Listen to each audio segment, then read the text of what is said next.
제가 여기 이천동교회를 1월 달에 왔는데 처음 설교하는 것 같아요.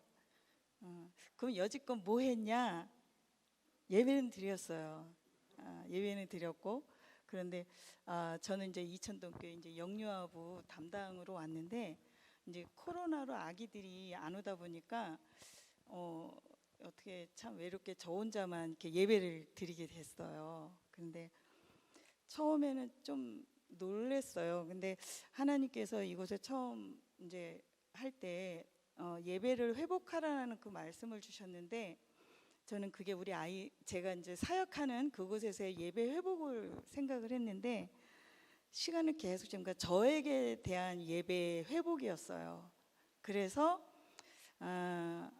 다행은 아니지만 아이들이 안 오는 관계로 저의 예배를 거의 1, 2, 3, 4, 5월 달이죠. 5개월 동안 혼자 예배를 드렸던 것 같아요. 그러고서 이제 오늘 부득 이렇게 이제 청년 설교를 하게 돼서 이천동교회에서는 이 청년부 설교가 처음인 거예요. 그래서 되게 감개무량해요. 그래서 막 여러분도 얼굴도 막 되게 신선해 보이고, 네, 막 내가 어떻게 해야 될지 모르겠고 막 그런데 저는 이제 영유아부를 이제 담당으로 왔지만, 이제 전에 교회에서는 아이들이 한 150명, 200명 정도 됐거든요. 그런데 이제 우리 여기 이제 아이들이 다 좀 아무래도 이제 적다 보니까 제가 참 교만했던 거 아닌가라는 생각이 들었어요. 그래서 이제 예배 회복을 하고 나서 송문종 목사님이 설교를 하라는 말씀에 제가 그냥 바로 그냥 네 알겠습니다 이러고 그냥 바로 하게 되었는데요. 오늘 말씀을 이제 나누기 전에 저의 이야기를 잠깐 해드렸으면 좋겠어요. 저는 이제 이 한국에 살면서 여러분들 이제 제가 이제 유치원에서도 우리 아이들 보고 한국 찾아봐 그러면 애들이 없대는 거예요. 지구본으로 이렇게 하면 우리나라 없어요 막 그래요. 진짜 찾아보기 힘들잖아요. 어느 날 제가 너무 억울했어요. 이렇게 찾지도 못하는 이 나라에서만 계속 사는 게 너무 억울했어요. 그래서 이렇게 하나님이 이렇게 많은 나라를 주고 이렇게 많은 땅을 줬는데 내가 한국에서만 살다가 죽는 게 그냥 억울했어요. 그래서 제가 그러면 방법은 뭘까? 그렇다고 뭐 랭귀지 스쿨 뭐 유학 가도 거기서 공부만 하고 그럴 텐데 그 의미도 없을 거고, 그래서 이제 제가 선택한 게 선교였어요. 그래서 저는 방학 때마다 선교를 다녔어요. 그래서 아시아 쪽은 다 다녔던 것 같아요. 다. 그러다가 2008년도에 여러분 아프가니스탄 사건 아시죠? 피랍된 사건. 예. 그 다음에 2009년도에 제가 피랍이 됐었어요. 잡혔어요. 근데 그 나라가 어떤 나라냐면 40분의 10이라는 그 창, 우리나라 지도, 우리나라가 아니라 세계 지도 이렇게 보면은 그 가운데를 적도를 중심으로 해서 가운데 미전도 종족을 위한 선교를 갔었어요. 근데 여기에는 기독교가 1%도 채 안 돼요. 0.3, 뭐 0.5, 그것도 뭐 있을까 말까, 거의 무슬림 지역, 힌두교 지역이었어요. 거기 나라를 5개 나라를 선교를 이제 다니게 됐어요. 뭐 다게스탄, 키르키즈스탄, 카자흐스탄, 체첸 뭐 이렇게 하면서 이제 나라를 이렇게 돌면서 선교를 하게 되다가 마지막에 그 다게스탄, 체첸에서 이제 저희가 이제 어떻게 되냐면 이제 대학생들, 그 나라의 대학생들과 우리나라의 학생들과 함께 문화 교류 차원으로 이렇게 하면서 이제 선교를 이제 하게 됐는데, 그 무슬림 지역에는요 여러분 돈 없이도 여행 다닐 수 있는 아주 최고의 지역이에요, 그쪽이. 왜냐면 이 무슬림의 신앙을 가지신 분들의 최고의 복은 이방 사람을 자기 집에 초대하는 게 최고의 알라 신이 주는 축복이라고 생각을 해요. 그래서 저는 그냥 남대문 시장에서 우리나라 알리는 그 한복 입은 조그만 그 열쇠고리 그거 하나 이렇게 몇 개 사가지고 그 집에 방문하면 그걸 이렇게 전달해 주는데, 그분들은 몇 대째 내려오는 히잡을 저한테 주는 거예요. 히잡 아시죠? 이렇게 남자들 이렇게 쓰는 거, 이렇게 빵모자 같은 거 TV에 보면 나오잖아요. 그 히잡을 주는 거예요. 깜짝 놀랐어요.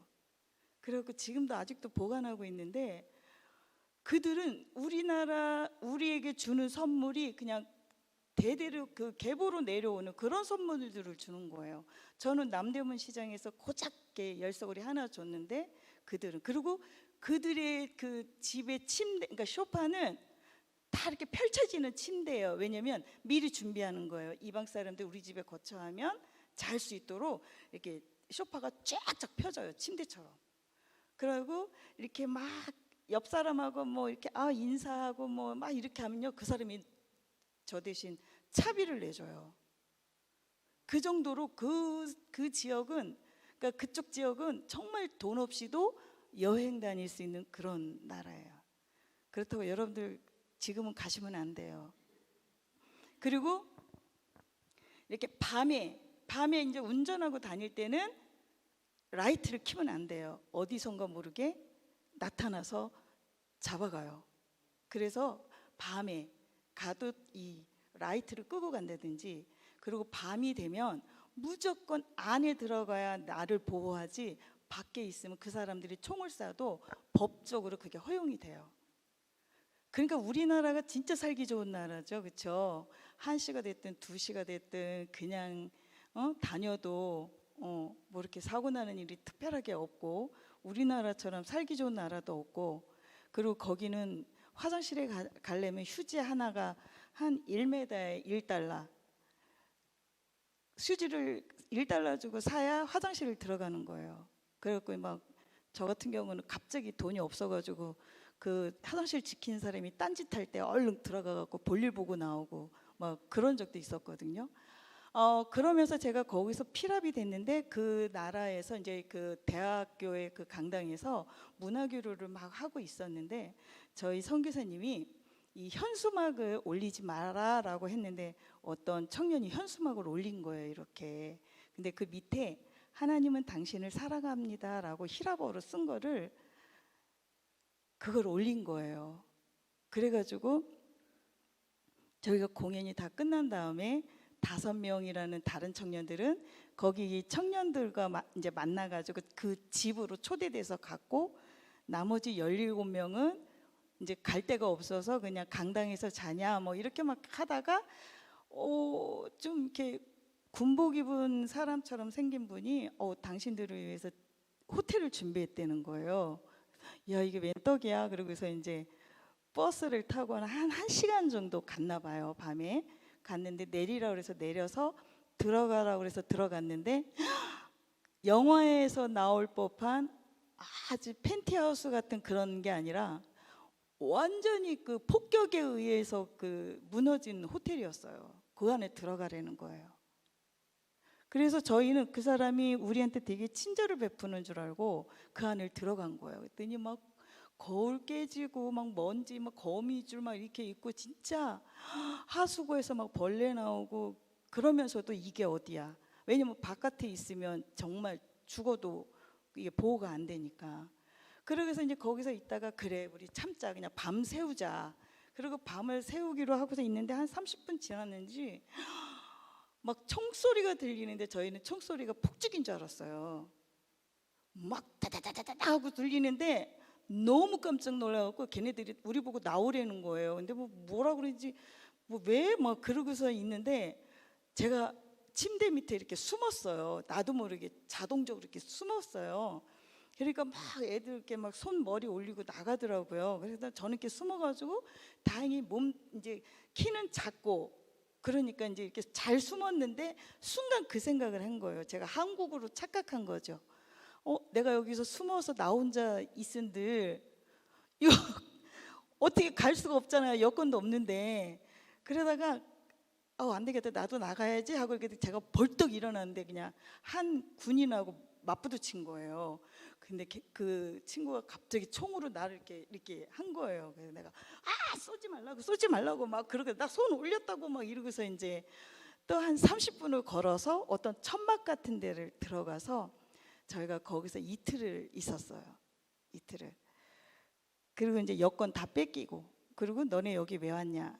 그래서 우리는 문화 교류 차원에서 왔다. 근데 이제 거기서 아닌 것 같다 막 이런 얘기를 한 거죠. 근데 그들을 보니까 여러분, 저도 처음 봤는데 이렇게 총알이 이렇게 X자로 이렇게 있는 거, 그거 이렇게 돼 있고, 알고 봤더니 그 민간 단체였더라고요. 그런데 이제 선교사님이 딱 그 얘기 하는 거예요. 영어로 찬양하지 말고 방언으로 하든지 한국말로 하든지 그렇게만 기도하고, 가장 중요한 거는 보도되지 않도록 기도해라. 그들은 이미 보도를 하면 그때부터 우리의 몸값을 계산하기 시작하거든요. 그 아프가니스탄 그 사람들이 얼마씩에 해고서 한국에 왔는 줄 알아요? 한 사람당 21억씩 그렇게 계산을 해서 나라에서, 샘물교회에서, 오늘리교회에서, 지구촌교회에서 그렇게 도와서 그들이 사실은 온 거거든요. 그래서 이제 막 그러고 있었는데 어떤 한 군인이 온 거예요, 저희한테. 그러더니 진짜로 얘기해달라. 너네 여기 왜 왔냐? 그래서 이제 뭐 우리는 그냥 멀뚱멀뚱 있었고, 이제 선교사님이 우리는 그냥 문화교류다. 그런데 너희들의 표정을 보니 문화교류 같지는 않다. 그러면서 자기 얘기를 하겠다. 그러더니 나는 무슬림이다. 근데 이쪽 지역에 시리아 쪽에 한국 의사를 통해서 나는 예수라는 존재를 알게 됐다. 그래서 나는 개종을 했다. 나에게는 아내가 있고 딸이 둘이 있는데 그들은 모른다. 나는 생명을 걸고 신앙을, 종교를 개종했다. 이렇게 얘기를 하는 거예요. 그런데 이제 우리는 뭐 그 나라 말 못 알아들으니까 선교사님이 그런 얘기했어. 믿지 마 막 이러고서 안 돼 우리가 속아 넘어가는 거야 막 이러고 있는데, 선교사님이 다들 기도해봐라. 그래서 기도를 다 한 거예요. 기도를 하고서 그 사람이 다시 내가 새벽 4시쯤에 오겠다. 그때는 아무도 없을 거다. 내가 다시 오는 이유는 너희 중에 목사가 있을 것 같다. 나는 세례를 받았으면 좋겠다. 이렇게 얘기를 한 거예요. 근데도 저희는 그걸 의심을 했어요. 어쨌든 그러고서 있다가 선교사님이 우리 믿어보자. 근데 그 사람이 진짜 새벽 한 3시, 4시 좀 안 돼서 사과를 이렇게 봉지를 들고 왔더라고요. 그리고 믿고 그 사람을 우리 감옥에서 이렇게 들어와서 저희 17명의 안에서 그 선교사님을 통해서 세례를 진짜 받았어요. 그리고 그분 때문에 저희들이 추방을 당하게 된 거예요. 그분이 여권을 그분이 조사해주고, 그러면서 그렇게 놀라운 하나님의 역사를 저희가 경험을 하게 됐어요. 근데 제가 그 안에 있으면서 그때 27살 한 청년이 있어요. 그 청년이 나 오늘 생일인데 그러는 거예요. 그래가지고 우리가 모두가 다 막 생일 축하합니다 이렇게 했어요. 그랬더니 이 친구가 갑자기 뭐 엉엉 우는 거야. 내 생일 마지막이라고, 내 인생은 이제 끝났다고. 막 그 등치 큰 애, 그러니까 우리 여기 청년처럼 막 등치 큰 친구가 막 엉엉 우니까 그 친구 덕분에 우리도 다 엉엉 우는 거예요. 무서우니까. 그러고 나서 제가 잠시 생각을 했어요. 순간 내가 여기 왜 왔지? 복음 때문에 왔지. 내가 예수를 전하려고 왔지. 그럼 난 예수 때문에 죽는 건가? 이런 생각을 하게 됐어요. 근데 예수 때문에 죽어? 그런데 갑자기 무서운 거예요. 그러면서 제 안에 살고 싶은 그런 마음이 생기기 시작한 거예요. 그러고 나서 한국에 와가지고 제가 영적 딜레마에 빠졌어요. 한 3년 정도. 이런 CCM 찬양도 못 듣겠고, 그리고 막 이렇게 뒤에서 막 손 들고 찬양하고 막 마커스 찬양하고 뭐 어노인팅 찬양하는 애들을 보면요, 다 위선자로 보이기 시작을 한 거예요. 왜? 내가 위선자였거든요. 나는 예수님 때문에 죽을 수도 있다라고 생각을 했어요.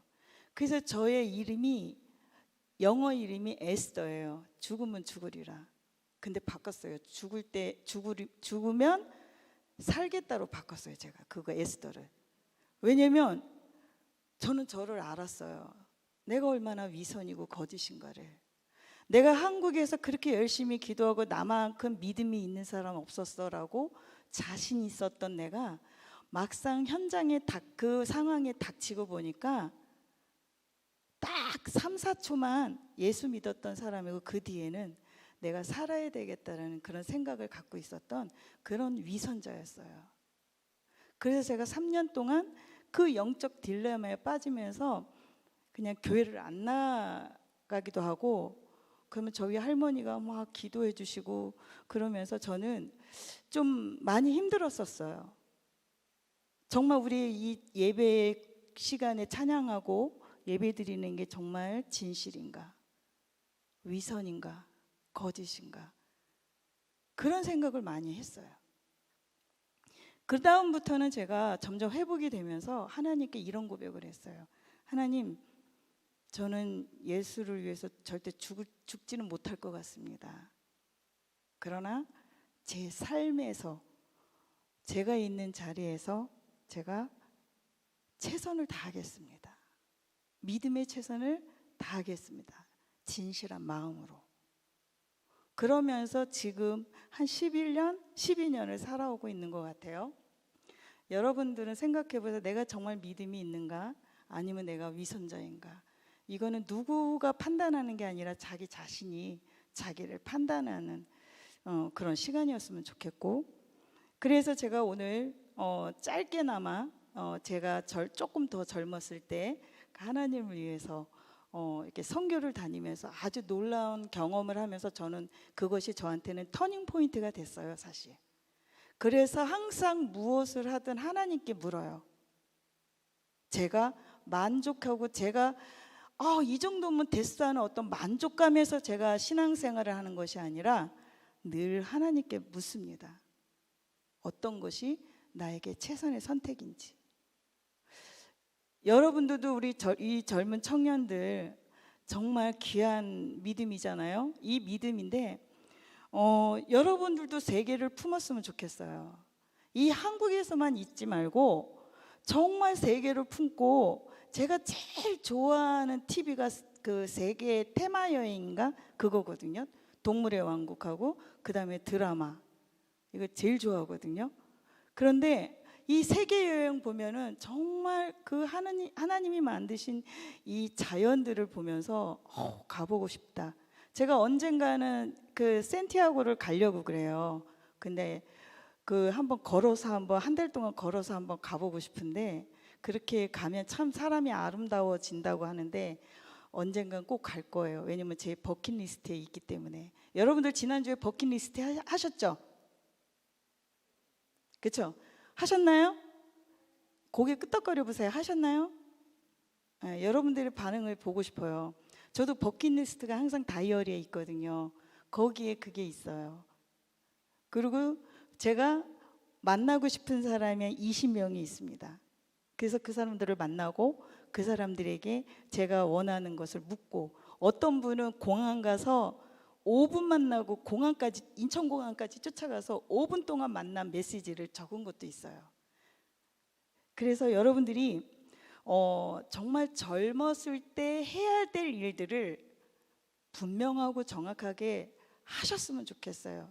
그냥 늙지 마시고 젊었을 때 하고 싶은 거 막 취직에 연연하고 뭐 결혼에 연연해야죠. 그렇죠? 예쁜 여자 있으면 빨리 만나야죠. 그리고 좋은 직장이 있으면 빨리 가야죠. 그걸 내려놓으라는 말이 아니라 여러분들이 그렇게 좀 세계를 품고 좀 여러분들 자신을 하나님 앞에 맡기는 그런 삶이었으면 좋겠어요.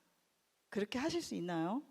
혹시 버킷리스트에 예쁜 여자 만나기 막 이런 거 쓰신 건 아니겠죠? 버킷리스트라는 건 내 인생에서 정말 최고의 하고 싶은 것들을 적어서 그것을 실행하는 거, 이것이 참 중요하거든요. 그래서 저는 지금 죽더라도 별 후회가 없어요. 저는 다 해봤거든요. 젊었을 때 후회가 없어요. 근데 그 후회가 없다라는 건 인간적인 생각이고, 여전히 하나님에 대한 마음은 여전히 갈망하고 갈급하고 그래요. 네, 설교 끝났습니다. 네, 오늘 말씀 속으로 들어가 보는데, 자, 여러분도 혹시 성경책 갖고 오신 분 계신가요? 손 들어 보세요. 성경책 한 분, 두 분, 세 분, 네, 우리 권사님 네 분, 사모님 5분에게는 선물을 드리겠습니다. 자, 뭐라 그랬죠? 제가 원래 스타벅스 커피 쿠폰을 쏘려고 했거든요. 근데 누가 했어요? 그런데 목사님이 문화상품권이 있다고. 그래서 그걸로 줄까요? 스타벅스 커피 쿠폰을 줄까요? 우리 네, 스타벅스. 뒤에 분은 스타벅스. 사모님은 문화상품권. 건사님은 뭐래요? 문상. 우리 네, 3분 스타벅스, 2분은 문상. 여러분, 아무리 편하지만 부탁하건대 성경책은 꼭 들고 다니셨으면 좋겠어요. 물론 핸드폰이 있어서 여러분들 어플을 깔아서 보기 편할 수도 있지만, 이 성경책이라고 하는 것은 어쩌면 여러분들이 믿음이라는 그런 어떤 우리의 모습, 그래서 여러분들이 성경을 펼쳐볼 수 있는, 그래도 핸드폰으로 어플을 깔아서 키는 것보다는 성경책을 열어서 여러분들이 말씀을 보는 거 참 중요하다고 생각을 합니다. 그리고 우리가 주보를 봤을 때 제일 중요한 부분이 어디냐면은 성경 구절이에요. 이 66권에서 오늘 2021년 5월 23일 3일 맞나요? 3일에 이 청년부 때 하나님께서 주신 말씀이 뭐냐? 마태복음 8장 18절에서 22절의 말씀이라는 거예요. 66권 중에서. 그래서 이것은 하나님의 선포예요. 하나님의 말씀의 선포, 우리가 지켜야 될 선포. 그래서 예배 시간에 주보, 찬양도 중요하고 설교도 다 중요하지만 주보에 말씀이 있는 게 가장 중요해요. 그래서 예배 전에 이 말씀을, 성경책을 펼치시고 한 번 더 보시고, 하나님 오늘 이 말씀을 통해서 나에게 들려주실 말씀을 듣게 하옵소서라고 고백하는 거, 이런 건 훈련이 돼야 되거든요. 그냥 쉽게는 안 되거든요. 근데 우리 청년들을 송문정 목사님이 너무 칭찬해요. 뭐 다 잘생겼고 다 예쁘고 다 착하대요. 그래서 진짜 이렇게 보니까 진짜 다 착해 보여요. 눈만 봐서 그런지 몰라도 다 착해 보이는데, 착한 거 중요하지 않아요. 그리고 멋있는 거 중요하지 않아요. 우리가 말씀대로 살아가는 거, 그런 게 중요하지 않을까 싶습니다. 자, 이 마태복음 8장에 보니까 뭐예요? 예수님께서 뭐라고 그래요? 머리 둘 곳이 없다 그래요. 그쵸? 그 머리 둘 곳이 없다라고 얘기를 하는데, 이 예수님이 이전에 뭐가 있냐면 3번의 기적이 있어요. 8장, 그러니까 그 첫 절에 보면은 3번의 기적이 있는데, 나병 환자를 고치고 그 백부장의 하인을 고치고 베드로 장모를 열병을 고치는 사건이 있어요. 근데 많은 사람들이 그 사건을 보면서 사람들이 예수님 쪽으로 많이 몰려오기 시작을 했어요. 많이 몰려오는데 예수님도 이렇게 몰려다니는 거 좋아하지 않으신 것 같아요. 그러니까 제자들한테 우리 저기 강 건너편으로 가자. 지금 그 얘기예요. 강 건너편으로 가자.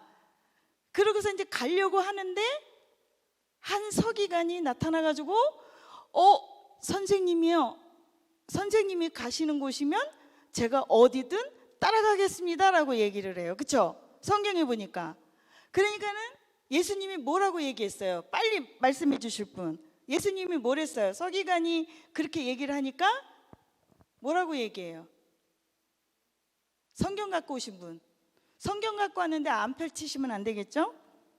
네, 성경 갖고 오신 분 보면 뭐라 그래요? 예수님께서 여우도 굴이 있고 공중에 새도 있는데 나는 머리 둘 곳이 없다라고 해요. 되게 생뚱맞은 얘기 같죠? 서기관이 나는 선생님을 따라가겠습니다라고 했는데 너무 생뚱맞아요. 여러분 이 말씀을 좀 의심해 볼 필요가 있어요. 아니 이렇게 얘기했는데 웬 갑자기 머리 둘 곳이 없다 그래? 이상하잖아요. 이건 뭐냐면 예수님께서는 제자와 무리를 구분을 시키시는 거예요. 그래서 예수님께서 이 얘기를 하고선 이 서기관이라고 하면은 엘리트고 되게 똑똑하고 그런 사람인데 이 사람이 당신을 따라오겠다고 하는 그 자체를 예수님이 시큰둥했어요. 왜? 서기관의 그 마음의 중심을 알거든요. 그래서 네가 나를 따라와도 나는 거처가 없고 머리 둘 곳이 없다. 그 얘기를 하고 있는 거예요. 그러니까 너의 목적과는 다르다라고 얘기를 하신 거예요. 우리는 정말 예수님의 제자입니까? 무리입니까? 예수님의 제자는 우리가 원어로 보면은 예수님의 제자를 마데테스라 그래요. 마데테스는 뭐냐면 예수님께 마음을 뺏긴 자라고 그래요. 그래서 예수님의 제자는 마음을 뺏긴 자예요. 누구에게? 예수님께. 그러니까 예수님께 마음을 뺏긴 자이기 때문에 예수님의 제자가 될 수 있고 예수님이 어디를 가든 따라갈 수 있었던 거예요. 그러면 반대로 무리는 누구냐? 무리도 마찬가지예요. 예수님을 따라다녀요. 근데 뭐냐면 그들의 마음의 중심에는 자기의 이득이 있다라는 거예요. 이게 제자와 무리와의 차이점이에요. 그래서 예수님께서는 서기관의 그 말을 두고선 여우도 굴이 있고 공중에 새도 있는데 나는 머리 둘 곳이 없어. 그것을 서기관에게 얘기한 거예요. 네가 얻고자 하는 그 중심에 얻고자 하는 그 이득, 나는 그것에 관심이 없다. 이 얘기를 하신 거예요. 그러면 그러고 나서 보면 또 예수님의 한 제자가 또 얘기를 해요. 20절에 죄송해요. 20절이 아니라 뭐냐면은 그 몇 절이죠? 21절에 제자 중에 또 한 사람이 이르되 주여 내가 먼저 가서 내 아버지를 장사하게 허락하소서라고 얘기를 해요. 한 제자가. 이거는 뭐냐면 그때는 이 아버지가 죽으면 아들이 장사 지내는 건 정말 중요해요. 제가 이스라엘을 그 성지를 다녀온 적이 있는데 이렇게 무덤인데요. 무덤에 이렇게 돌들이 많아요. 이렇게 무덤이 이렇게 거기는 이제 아무래도 더우니까 돌로 이렇게 관을 이렇게 짜는데 이렇게 돌이 이렇게 사각으로 되어 있는데 그 안에 돌멩이들이 이렇게 되게 많은 거예요. 그래서 저는 애들이 장난했나 보다라고 생각했어요. 근데 그게 아니라 돌멩이가 많을수록 자손이 많은 거래요. 그 무덤 위에. 그래서 이렇게 자손이 많다라는 건 되게 그들에게는 축복이라는 거예요. 그러니까 아들이 아버지의 장사 지내는 거는 너무너무 중요하고 이 제자는 당연히 예수님께서 허락하실 거야 라고 생각을 하고 주님 제가 먼저 아버지의 장사를 가야 되는데 그 장사를 허락해 달라고 얘기를 한 거죠. 근데 예수님께서 뭐라고 말씀하시나요? 예수님께서 성경에 보니까 죽은 자들이 그들의 죽은 자들을 장사하게 하고 너는 나를 따르라 라고 얘기해요. 제자는 되게 갑자기 황당했을 거예요. 당연히 예수님이 허락해 줄 줄 알았는데 장사하는 사람들이 장사하게 하고 너는 나를 따르라 라고 얘기를 하는 이게 뭐지? 여러분 이 얘기 뭐일 것 같아요? 여러분들이 생각할 때 예수님이 뭐라고 하면서 생각을 가지시고 이 얘기를 하셨을 것 같아요. 제가 여러분들에게 질문만 하면 머리가 너무 겸손해져요. 갑자기 고개가 이렇게 되는데 뭐일까요? 예수님의 마음은 뭐였던 걸까요? 이건 뭐냐면 우선순위예요. 우선순위를 가져라. 여러분들의 삶 속에서 여러분들 요즘 살기 힘들어요. 청년들도 살기 힘들고 어르신들도 살기 힘들고 다 힘들어요. 다 똑같이 힘들어요. 그렇지만 우리가 우선순위가 뭐냐에 따라서 우리는 힘든 가운데서도 그걸 감당할 수 있지 않을까라는 생각을 해봅니다. 예수님께서는 너희들은 하늘에 속한 사람이다라는 것을 가지고 제자들을 맞이하고 제자들과 함께 가르치고 배우게 합니다. 땅에서 있는 일들도 다 중요하나 너는 하늘에 속한 사람이다라는 것을 명시해주고 있는 거거든요. 여러분들도 여러분들의 삶 속에서 분명히 우선순위가 있어요. 저는 여러분들이 믿는 믿음, 예수님을 따라가는 그 삶이 여러분들에게 우선순위가 되었으면 좋겠습니다. 물론 여러분들이 직장 때문에 교회를 빠지면 유치해요. 여러분들한테 뭐 교회 빠지지 말아요, 뭐 이런 거 너무 유치하잖아요. 사실 뭐 우리 유치부 애들도 아니고 아동부 애들도 아니고 그냥 귀 딱지가 붙도록 들은 얘기인데, 그럼에도 불구하고 예수님의 제자가 되기 위해서는 하늘에 속한 사람, 아까 마데테스, 예수님께 마음을 뺏긴 자가 돼야 돼요. 그래야 제자입니다. 이건 제가 얘기한 게 아니에요. 하나님께서 이 성경에서 말씀을 하신 겁니다. 제자. 그렇죠? 그래서 여러분들이 뭔가 우리가 살아가면서 소중한 일들이 있지만 그 소중한 일들 중에 첫 번째 우선순위가 뭘까라고 생각을 할 때, 여러분들이 그게 우선순위가 하나님이라면, 여러분들이 지금은 당장 손해보는 것 같고 억울한 것 같고 뭔가 안 되는 것 같다라고 할지 모르지만, 하나님께서는 여러분들이 그 우선순위를 지켰을 때 여러분들을 충족할 수 있는 그 뭔가의 환경을 만들어 주실 거라고 저는 확신합니다. 어쩌면 그것이 우리가 믿음으로 살아가는 힘일 수도 있어요. 당장은 눈에 보이지 않으나 어느 날 가만히 보니까, 지나와 보니까 이 모든 게 하나님의 은혜였더라라고 여러분들이 고백할 수 있는 믿음, 이 믿음을 잘 지켜갈 때 여러분들은 하나님 나라에 속한 사람이고 하나님의 진정한 제자인 줄 믿습니다. 그래서 우리 이 청년 때 여러분들의 믿음을 잘 지키시고 배우자를 만날 때에도 제가 어떤 청년이 저한테 그런 걸 묻더라고요. 목사님, 제가요 남자 친구를 만났는데요, 잘생겼고 돈도 많아요. 근데 믿음이 없어요. 그래요. 그래도 결혼해. 결혼하고 그 사람을 교회로 그냥 네가 전도해. 그러면 되지 않니? 그렇게 얘기를 했어요.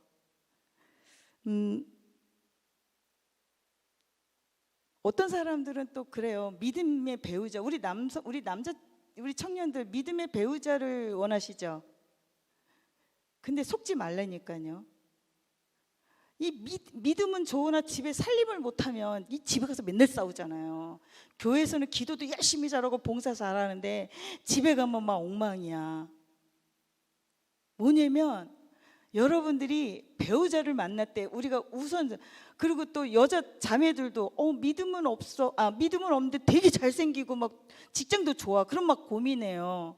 그러면 우선순위가 뭔지를 모르는 사람들이잖아요. 그렇다고 제가 감히 그 자매한테 그래 그 사람 선택하지 마 이럴 수는 없죠. 그렇죠? 근데 뭐냐면 제가 이 한마디는 정확하게 할게요. 여러분들이 어떤 걸 선택하든 그 가운데는 하나님이 함께 하실 거라는 것을 믿고 여러분들이 선택하시면 돼요. 그런데 여러분들이 하나님에 대한 믿음이 확실하지 않은 상태에서 뭔가를 선택해야 될 때 고민이 많다라는 것은 여러분들이 우선순위라는 것을 정확하게 알지 못하기 때문에 고민하는 거죠. 그래서 여러분들에게 있어서 만약에 자매가 예뻐, 너무 괜찮아, 착해, 심성도 고와, 근데 교회를 안 다녀. 일단 하나님 앞에, 하나님 내가 이 자매를 선택할 테니 내가 믿음의 본을 보여서 이 자매를 나와 함께 교회를 다닐 수 있게 예수님을 믿을 수 있게 해주십시오라는 그런 간절한 소망이 있으면서 선택을 한다면 그 자매 아마 100% 교회 다닐 거예요. 저희 조카가 그랬거든요. 제가 되게 예뻐하는 조카인데 이 조카가 그랬거든요. 근데 우리 친구가 교회를 열심히 잘 다니고 있어요. 여러분들이 그런 확실한 우선순위가 뭔지, 예수님을 따라가는 삶이 뭔지를 여러분들이 정확하게 알 때 여러분들은 진정한 하나님 나라에 속한 예수님께 마음을 뺏긴 자, 그리고 예수님을 따르는 자가 될 거라고 믿습니다. 자, 우리 그런 마음에서 우리가 함께 이 찬양을 같이 한번 하겠습니다. 여러분, 예수님을 따르는 삶은 그렇게 어렵지도 않습니다. 그렇게 힘들지도 않아요. 근데 내가 이것을 선택할까 저것을 선택할까 고민할 때 그럴 때가 힘든 거죠. 근데 우선순위가 하나님이라고 했을 때는 여러분들의 삶은 행복한 삶이 될 거라고 믿습니다. 우리 같이 이 찬양을 하면서 여러분들의 삶을 하나님께 고백하는 시간이 되기를 바랍니다.